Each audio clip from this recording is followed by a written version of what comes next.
Olá, gente. Hoje nós vamos falar da respiração celular e da fermentação. Processo que vai ser continuidade da fotossíntese. O que vem a ser respiração celular ou a própria fermentação? É um processo de extração de energia. Lembra que na fotossíntese o vegetal armazenava energia solar na matéria orgânica. Agora, a respiração celular ou processo fermentativo vai extrair essa energia para a utilização dos seres vivos. Então, nós vamos começar a falar da respiração celular dita anaeróbia. Por que nós vamos começar pela anaeróbia e não pela mais famosa, que é a respiração aeróbia? Porque se nós nos reportarmos ao início da evolução da Terra, não existia oxigênio. O oxigênio atmosférico só vai aparecer a partir do processo fermentativo. Então, inicialmente, os seres vivos, por mais elementares que fossem, eles tinham que extrair a energia da matéria orgânica existente no meio ambiente. Então, esse processo começa sem o oxigênio. É um processo dito anaeróbio. Então, a grande diferença entre um processo anaeróbio e um processo aeróbio é justamente a presença ou a ausência do oxigênio.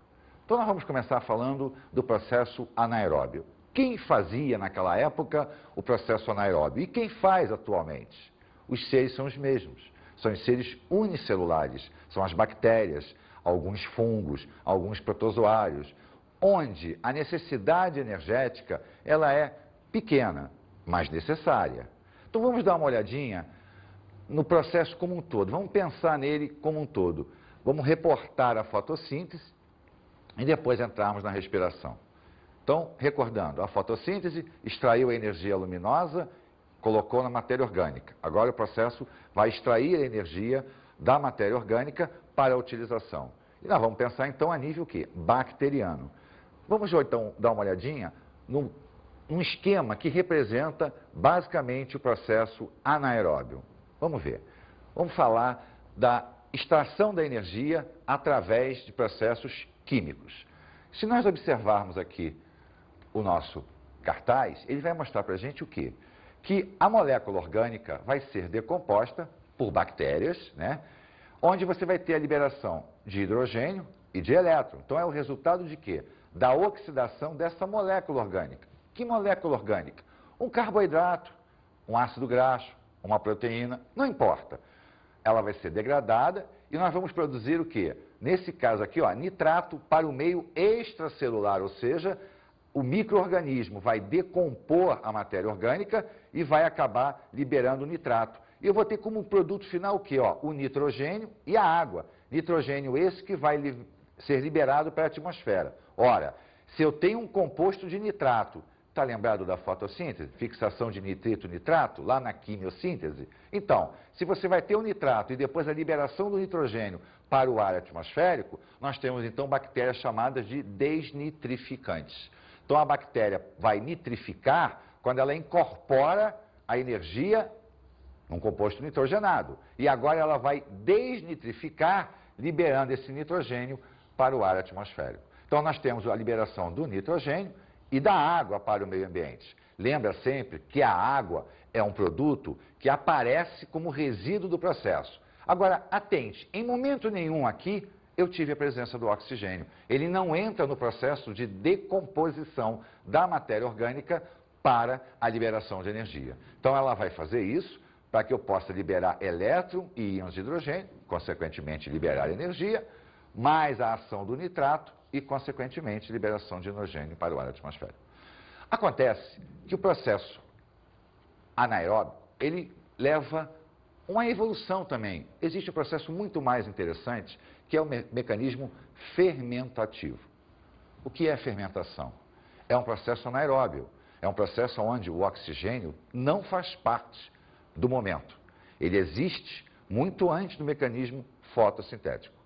Mas será que as pessoas imaginam o que é a fermentação? Será que elas conseguem perceber que a fermentação está no nosso dia a dia, naquilo que você compra no supermercado?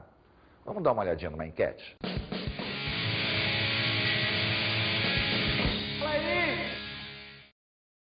Você sabe me dizer algum produto que acontece após a fermentação? Não. A gente tem em casa? Açúcar. Não, açúcar não. Vamos lá, iogurte. Leite. Leite tem. Manteiga.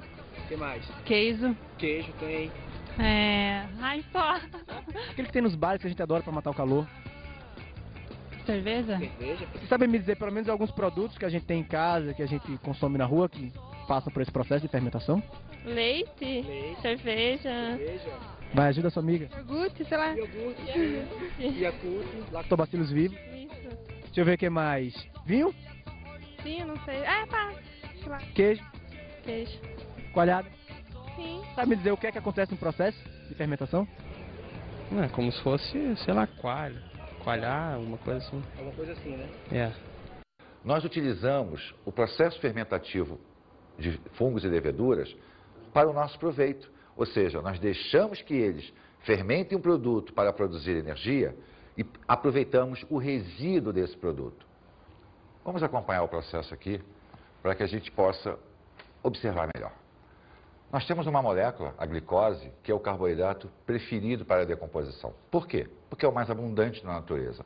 Mas nós não podemos esquecer que qualquer matéria orgânica é passível de ser degradada. O carboidrato glicose possui 6 carbonos e ele será decomposto em 2 moléculas de ácido pirúvico, cada uma delas com 3 carbonos. E aí, o processo vai seguir em frente. Dependendo do micro-organismo, nós teremos a fermentação alcoólica ou a fermentação lática. Neste caso, da fermentação alcoólica, fabricação de cerveja, por exemplo, nós teríamos a glicose sendo decomposta em ácido pirúvico. Ácido pirúvico, então, vai ser decomposto em álcool etílico ou etanol, mais 2 moléculas de gás carbônico, mais 2 moléculas de ATP. Se a fermentação for lática, eu teria a glicose sendo decomposta em ácido pirúvico, produzindo ácido lático mais 2 moléculas de ATP. Nós não podemos esquecer que cada molécula de glicose gera 2 de ácido pirúvico. Consequentemente, iremos gerar 2 de etanol, mais 4 de gás carbônico, mais 4 de ATPs, se a fermentação for alcoólica. Ou 2 de ácido lático, mais 4 de ATPs. Um detalhe importante, todo micro-organismo que degrada a glicose, a finalidade dele é o ATP. É ele gerar aquela molécula energética para que ele possa usar a energia nos seus processos de decomposição. O etanol, o gás carbônico ou o ácido lático são resíduos do processo. Isso porque a glicose não consegue ser degradada por completo. Parte da energia existente na glicose ficará armazenada no ácido lático ou no etanol. Essa é a grande falha do processo anaeróbio. Ele não consegue extrair da matéria orgânica toda a energia armazenada dentro dela. Parte dessa energia ficará ainda em estado residual dentro do ácido lático ou, no caso, do etanol. O processo ele é um pouquinho inconveniente quando a necessidade energética aumenta. Daí vai surgir o grande avanço da respiração, que é a respiração aeróbica. Mas antes de nós falarmos na respiração aeróbica, vamos nos reportar a um detalhe da fotossíntese. Lembra que a fotossíntese começou a liberar oxigênio para o meio ambiente. E, por processos mutacionais, surge um ser capaz de aproveitar esse oxigênio. Um ser onde a entrada do oxigênio lhe dá muito mais garantia na produção de energia nos processos respiratórios. Mas esse ser foi engolido, foi englobado por um outro que simplesmente se alimentava de matéria orgânica por questões de fermentação. Acontece que ao invés dele ser digerido, ele passa a viver em simbiose, ou seja, ele passa a fazer parte desse outro organismo que engoliu. Esse serzinho que nasceu com a capacidade de aproveitar o oxigênio e é englobado se chama mitocôndria. A mitocôndria, então, passa a ser um órgão celular capaz de produzir a respiração aeróbia. E qual é a vantagem da respiração aeróbia? Basicamente, o aproveitamento total da energia armazenada na matéria orgânica. A partir daí, toda a energia vai ser liberada e armazenada em moléculas de ATP para que a célula possa utilizar essa energia no momento necessário, no momento que ela precisa. Então vamos observar agora a fórmula da equação geral, aquela que mostra o uso do oxigênio no processo de degradação. Então observemos, nós temos a molécula orgânica lá, C6H12O6, que é a glicose, mais o oxigênio, resultando em quê? No resíduo do gás carbônico, 6 moléculas de gás carbônico, mais 6 moléculas de água e 38 ATPs. Nós já temos a produção de 38 ATPs contra 4 ATPs. Ou seja, esses 36 ATPs que nós ganhamos, a gente vai dizer assim, mas Hélio, 38 menos 4 não dão 36. Mas nós vamos observar que existe um consumozinho inicial. Há um ganho extremamente elevado. Onde é que estava essa energia? Naquela molécula que não foi totalmente degradada, nem no álcool etílico, nem no ácido lático. Vamos olhar o processo agora como um todo. Vamos ver como é que acontece esse aumento da produção de energia. Nós temos a degradação da glicose, que se nós pararmos para observar, ela é igualzinha, olha lá, ó, o ácido pirúvico. Então, a glicose vai ser degradada em ácido pirúvico, exatamente igual ao processo fermentativo. Esse processo de degradar glicose em ácido pirúvico, nós denominamos de glicólise, quebra da glicose. Então, a glicose vai ser quebrada em ácido pirúvico e o ácido pirúvico vai ser quebrado em acetil. Essa quebra no acetil libera também gás carbônico. Então, eu tenho, ó, glicose entrou na célula, lá na parte líquida da célula, no hialoplasma, ou no citossol, tanto faz. Ácido pirúvico, o ácido pirúvico, então, gera acetil. Agora, esse acetil vai passar para dentro da mitocôndria. A mitocôndria, então, é aquela estruturazinha que passou a viver em simbiose, onde nós temos a membrana mitocondrial, que separa a mitocôndria do citoplasma, e essa membrana se expande para o seu interior. Isso aqui é chamado de crista mitocondrial. E o interior dela preenchido pela matriz mitocondrial.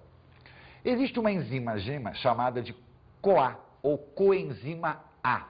Essa enzima, então, vai apanhar o radical acetil e vai incorporá-lo ao ciclo de Krebs. Então, recapitulando, ó, a glicose entra na célula, é degradada em ácido pirúvico em acetil, a enzima CoA pega o acetil e o leva para o ciclo de Krebs. Não podemos esquecer que cada molécula de glicose gera 2 de ácido pirúvico, automaticamente 2 de acetil. Se nós geramos 2 de acetil, nós teremos 2 ciclos de Krebs, 2 cadeias respiratórias. Então vamos observar agora o ciclo de Krebs com detalhes.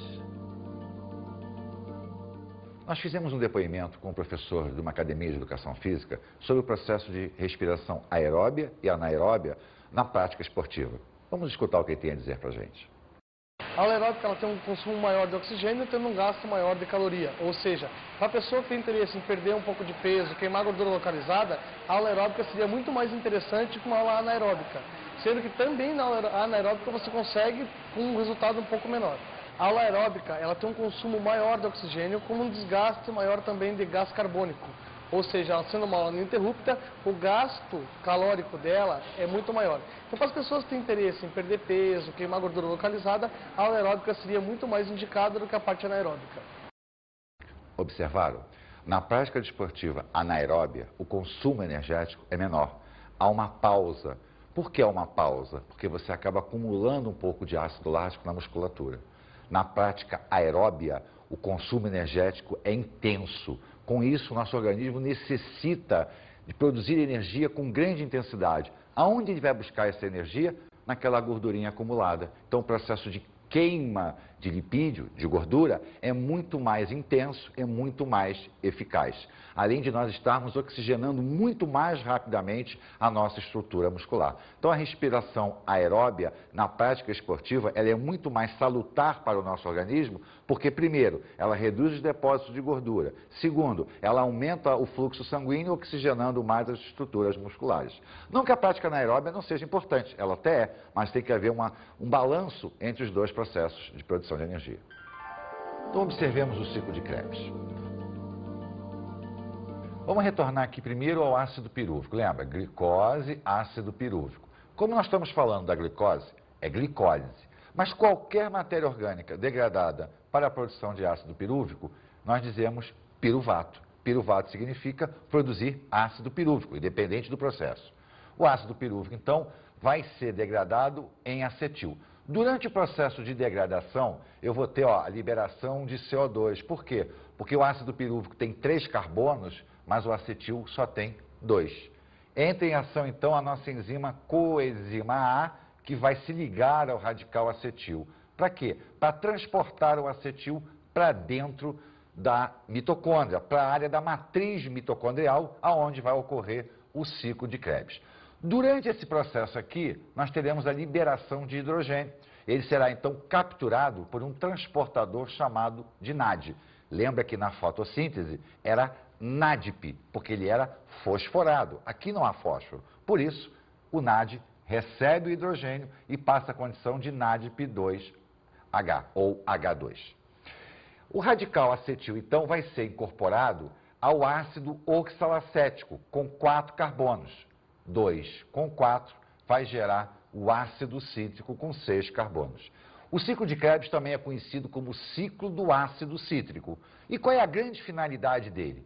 À medida que esses ácidos vão sendo decompostos, eles vão liberar hidrogênio. E é justamente isso que o processo quer, liberar hidrogênio para que ele possa ser transportado para a cadeia respiratória. Só que durante o mecanismo de degradação, eu tenho a liberação de CO2. Repara só, 2 carbonos com 4 carbonos, eu gerei um produto com 6 carbonos. Ao perder 2 carbonos para o gás carbônico, eu volto à condição do ácido oxalacético. Por isso, ciclo de Krebs. Ele parte e retorna ao ponto original. Então, o ácido oxalacético nunca vai ser gasto. Na realidade, o que o processo quer é pegar a energia que está contida aqui nesse acetil e liberá-la sob a forma de hidrogênio. Mas é claro, durante o processo, eu também tenho a liberação de energia diretamente, que ela vai ser armazenada, então, na molécula de ATP. Tanto o NAD quanto o FAD, se são receptores de hidrogênio e automaticamente transportadores, irão levá-los para a cadeia respiratória. Todo esse mecanismo está acontecendo na matriz mitocondrial. Agora, a cadeia respiratória passa a ser nas cristas mitocondriais. Tanto o NAD quanto o FAD vão transportar para a membrana da mitocôndria, lá para as cristas mitocondriais, que são expansões da membrana. Os transportadores vão liberar esse hidrogênio. E o hidrogênio, então, ele é separado em próton e elétron. Os elétrons entram numa cadeia transportadora. E quando o elétron salta de um ponto para outro, ele libera energia. Essa energia é justamente para quê? Para forçar a passagem do hidrogênio por dentro de uma proteína transportadora. Lembra dos canais proteicos que nós vimos na membrana plasmática? É igualzinho. Então, quando a energia é transmitida pelos elétrons, o hidrogênio é forçado a passar por dentro da proteína, acumulando-se entre os espaços da membrana. Acontece que essa região daqui não é a região dele. Com isso, ele é empurrado de volta para o meio externo. E durante esse processo de transporte aqui, nós vamos ter a liberação de energia para a produção do ATP. Essas proteínas por onde o hidrogênio volta e libera energia são chamadas de sintetase do ADP, ou seja, a proteína que vai sintetizar o ATP. Então, vamos pegar o processo como um todo. Ele foi degradado lá na glicose, passou no ciclo de Krebs, a energia toda acumulada nos hidrogênios, os hidrogênios vieram para cá e a movimentação dos hidrogênios pelos canais proteicos, a movimentação eletrônica vai liberar essa energia. Acontece que os hidrogênios voltam a se acumular e aí é que entra então o nosso oxigênio. O oxigênio é considerado como o aceptor final de hidrogênio. Ele recebe o hidrogênio e origina molécula de água. É importante essa água aqui, muito. Por quê? Porque se o hidrogênio ficar acumulado, o meio começa a se tornar ácido. E se ele acidificar, a célula morre. A recepção do oxigênio se combina com esse hidrogênio, provocando o aparecimento da água que é um produto neutro. Com isso, toda a energia contida na glicose foi degradada, foi liberada e armazenada sob a forma de ATP. Vamos observar um resumo total desse processo? Então vamos olhar o resumo energético do mecanismo. Vamos começar pela glicólise. Lembra da diferença dos ATPs que eu tinha comentado? Olha aqui, ó. Para que o processo tenha início, eu tenho que injetar energia. Então eu vou injetar 2 ATPs. Então não há produção, há consumo. Porém, durante o processo, nós vamos produzir 4 ATPs. Produção de 4 ATPs. Um saldo de 2, que era aquele saldo que nós observávamos no final da glicólise. Durante o mecanismo de glicólise, existe a liberação de hidrogênio, capturado pelo NAD. Esse hidrogênio acaba produzindo ATP na cadeia respiratória. Ele sai direto da glicólise para a cadeia respiratória. Então eu vou ter um saldo total de 8 ATPs. 4 produzidos diretamente na glicólise, 6 produzidos na cadeia respiratória em decorrência da glicólise, menos 2 que foram consumidos no início. Então eu tenho um saldo de 8 ATPs. No mecanismo de ativação do piruvato, quer dizer, da própria glicólise, eu vou ter a entrada de um hidrogênio, um saldo de 3 ATPs produzidos na cadeia respiratória. Quer dizer, essa ativação que acontece aqui acaba gerando a produção de ATP na cadeia respiratória. Então eu tenho mais 3 ATPs. No ciclo de Krebs, o hidrogênio produzido no ciclo de Krebs, transportado pelo NAD. Hidrogênio produzido no ciclo de Krebs, transportado pelo FAD, vão gerar 9 ATPs, 2 ATPs, com um produzido no próprio ciclo. Então eu tenho, na produção do ciclo de Krebs, conjunto com a cadeia respiratória, 15 ATPs.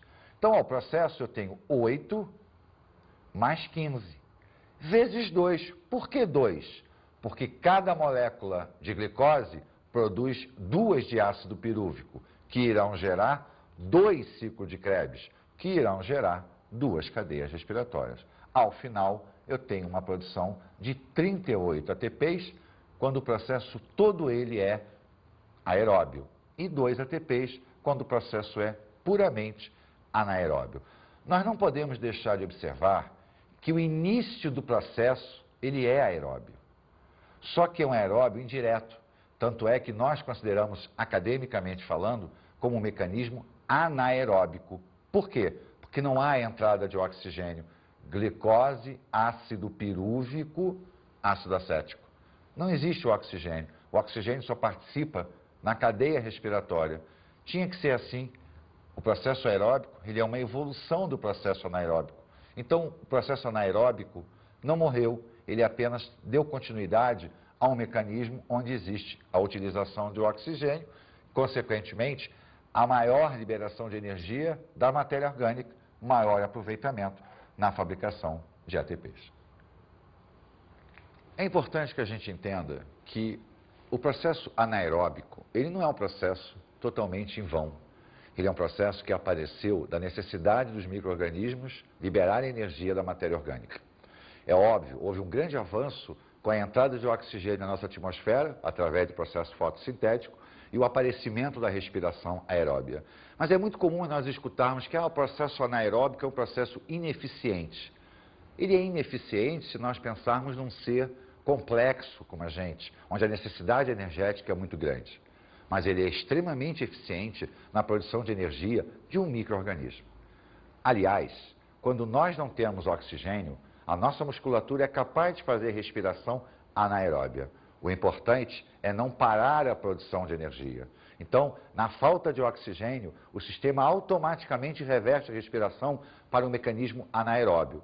Lamentavelmente, vamos gerar ácido lático dentro da nossa musculatura. Por isso, aquela ardência no músculo, quando a gente faz exercício mais do que deveria, ou aquela cãibra indesejada. O que vem a ser a cãibra? É um processo de defesa do músculo. Ele dá um alerta para a gente. Faltou energia, eu vou parar de funcionar. E ele trava. Porém, a gente tem que entender que isso é uma situação emergencial do nosso organismo. O oxigênio voltou a entrar, o processo volta a ser aeróbio. Para nós, ele é extremamente importante, porque o nosso consumo energético é muito alto. Mas para um micro-organismo, o perfeito seria o anaeróbico.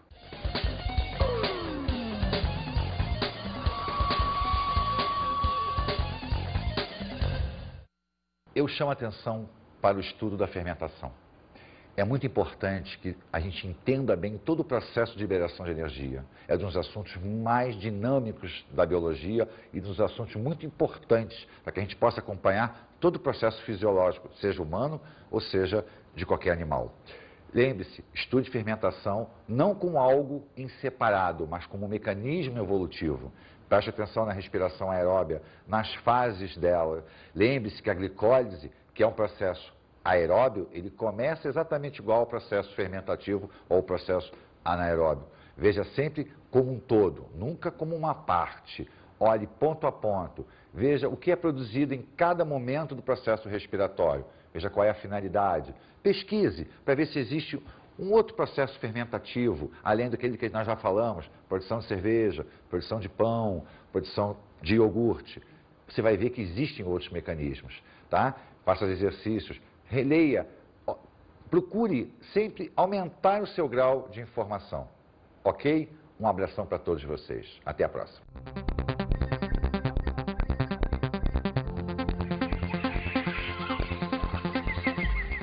Na aula de hoje, falamos sobre respiração e fermentação.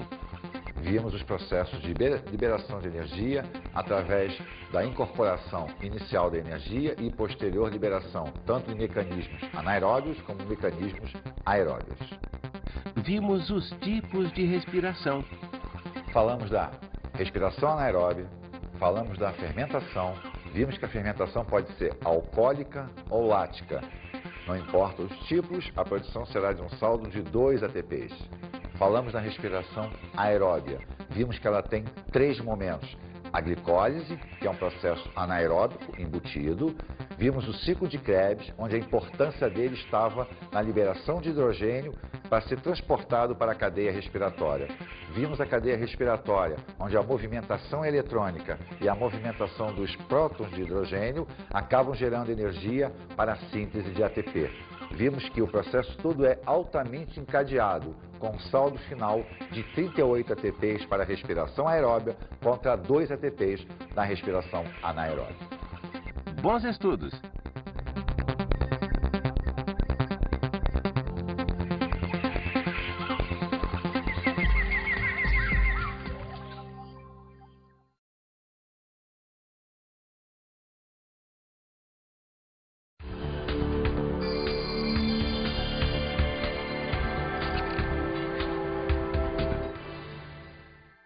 É importante que a gente saliente a fermentação. Nós observamos que no nosso dia a dia, os processos fermentativos são abandonados, porque se considera que a respiração anaeróbia é uma respiração muito deficiente se comparada à aeróbia. Isso eu acredito que seja um erro acadêmico. A fermentação ou a respiração anaeróbica como um todo, ela é extremamente importante, até para que o aluno possa entender o processo evolutivo da Terra. Primeiro apareceu a respiração anaeróbia, depois veio a fotossíntese e posteriormente a respiração aeróbia. Então, salientar a fermentação, os processos fermentativos, quais são os produtos que nós utilizamos no nosso dia a dia, baseados nos mecanismos fermentativos dos seres inorgânicos, dos seres microscópicos, como queiram, é importante. A evolução do processo anaeróbio para o aeróbio, a glicólise, o piruvato, o ciclo de Krebs, a cadeia respiratória, sempre salientando que não é só a glicose que é queimado. Qualquer matéria orgânica pode entrar no processo aeróbico, seja carboidrato, seja lipídio, seja proteína. Claro, mostrando que quando o organismo queima só proteína, há uma falha de absorção de carboidrato. Mas nós temos que dar um ênfase ao mecanismo inicial, para que o aluno possa entender o que foi a própria evolução da Terra dentro dos processos de liberação de energia.